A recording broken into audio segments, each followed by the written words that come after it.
नमस्कार मित्रांनो, तुम्हा सर्वांना नवीन वर्षाच्या हार्दिक शुभेच्छा। किशोर कदम यांची एक कविता आहे पाऊस नावाची।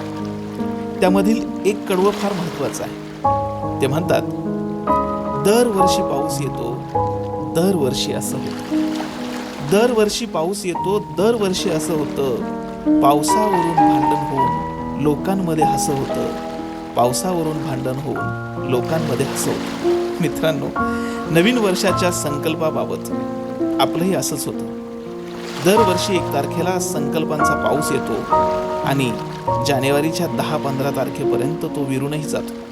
म्हणजे दरवर्षी असंच होतं आणि मग आपल्या संकल्पांबाबत घरच्यांमध्ये, लोकांमध्ये मात्र हसं होतं। मला वाटतं यावर्षी संकल्पांचा पाऊस पाडण्यापेक्षा एकच संकल्प करूया, दररोज पुस्तकाचं 1 पान तरी वाचूया, पुस्तकाशी मैत्री करूया आणि वाचन ही आपली दैनंदिन गरज बनवूया।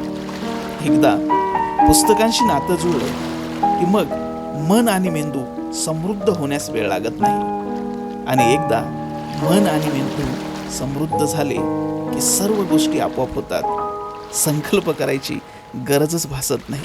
पुन्हा एकदा तुम्हा सर्वांना नवीन वर्षाच्या हार्दिक शुभेच्छा।